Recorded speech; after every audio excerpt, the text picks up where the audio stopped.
Pada zaman dahulu kala, di sebuah desa kecil di tepi Danau Toba, hiduplah seorang suami istri dengan seorang anak perempuannya yang cantik jelita bernama Seruni. Selain cantik, Seruni juga tergolong sebagai anak yang rajin karena selalu membantu kedua orang tuanya ketika mereka sedang bekerja di ladang yang hasilnya digunakan untuk mencukupi kebutuhan hidup sehari-hari. Suatu hari, Seruni harus bekerja di ladang seorang diri karena kedua orang tuanya sedang ada keperluan di desa tetangga.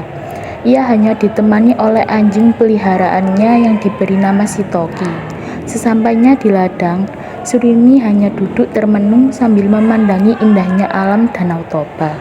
Sementara anjingnya, Sitoki, ikut duduk di samping sambil menatap wajah majikannya yang tampak seperti sedang menghadapi suatu masalah. Sesekali sang anjing menggonggong untuk mengalihkan perhatian Seruni apabila ada sesuatu yang mencurigakan di sekitar ladang. Sebenarnya, beberapa hari terakhir Seruni selalu tampak murung. Hal ini disebabkan karena sang ayah akan menjodohkannya dengan seseorang pemuda yang masih tergolong sepupunya sendiri.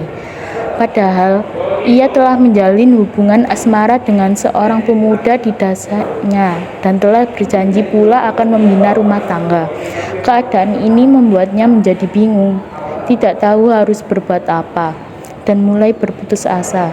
Di satu sisi, ia tidak ingin mengecewakan kedua orang tuanya. Namun di sisi lain, ia juga tidak sanggup jika harus berpisah dengan pemuda pujaan hatinya.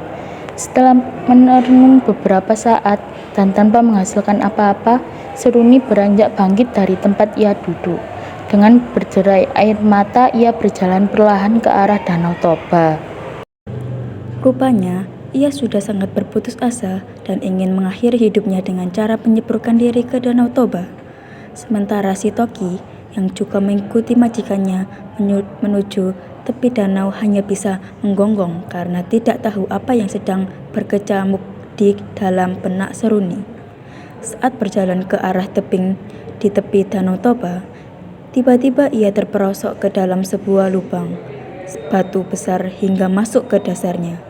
Dan karena berada di dasar lubang yang sangat gelap, membuat gadis cantik itu menjadi takut dan berteriak minta tolong kepada anjing kesayangannya.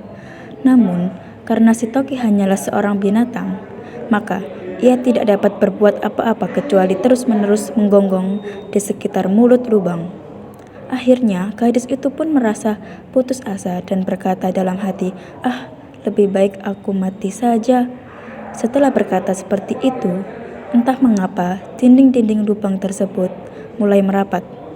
"Parapat, parapat batu," seru Seruni agar dinding batu semakin merapat dan menghimpit tubuhnya.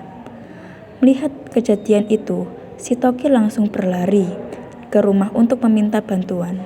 Sesampainya di rumah, Sitoki segera menghampiri orang tua Seruni yang kebetulan sudah berada di rumah. Sambil menggonggong, mencakar-cakar tanah, dan mondar-mandir di sekitar majikannya, Sitoki berusaha memberitahukan bahwa Seruni dalam keadaan bahaya. Sadar akan apa yang sedang diisyaratkan oleh si anjing, orang tua Seruni segera beranjak menuju ladang. Keduanya berlari mengikuti Sitoki hingga sampai ke tepi lubang tempat anak gadis mereka terperosok. Ketika mendengar jeritan anaknya dari dalam lubang, sang ibu segera membuat obor sebagai penerang karena hari telah senja.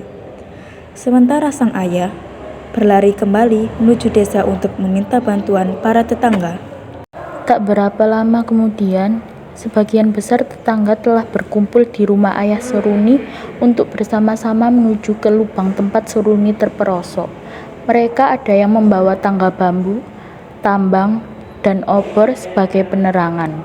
Sesampainya rombongan di ladang, sambil bercucuran air mata, ibu Seruni berkata pada suaminya, "Pak, lubangnya terlalu dalam dan tidak tembus cahaya. Saya hanya mendengar sayup-sayup suara anak kita yang berkata, 'Parapat, parapat batu.'" Tanpa menjawab pertanyaan istrinya, ayah Seruni segera melonggok ke dalam lubang dan berteriak, "Seruni, Seruni, Seruni anakku, kami akan menolongmu. Sang ibu ikut berteriak. Beberapa kali mereka berteriak, namun tidak mendapat jawaban dari Seruni. Hanya suara Seruni terdengar sayup-sayup yang menyuruh batu di sekelilingnya untuk merapat dan menghempitnya. Warga yang hadir di tempat itu juga berusaha untuk membantu dengan mengulurkan seutas tambang hingga ke dasar lubang. Namun, sama sekali tidak disentuh atau dipegang oleh Seruni. Mereka khawatir sang ayah memutuskan untuk menyusul putrinya masuk ke dalam lubang. Bu, pegang obor ini. Saya akan turun menjemput anak kita. Jangan gegabah, Pak. Lubang ini sangat berbahaya, cegah sang istri. Benar, Pak. Lubang ini sangat dalam dan gelap, sahut salah seorang tetangganya. Setelah ayah Saruni mengurungkan niatnya, tiba-tiba terdengar suara gemuruh dan bumi pun bergoncang dahsyat yang membuat lubang secara perlahan merapat dan tertutup dengan sendirinya. Seruni yang berada di dalam lubang akhirnya terhimpit dan tidak dapat diselamatkan. Beberapa saat setelah gempa berhenti, di atas lubang yang telah tertutup itu muncullah sebuah batu besar yang menyerupai tubuh seorang gadis yang seolah-olah menggantung pada dinding tebing di tepi Danau Toba. Orang-orang yang melihat kejadian itu mempercayai bahwa batu itu adalah penjelmaan dari Seruni dan kemudian menamainya sebagai batu gantung.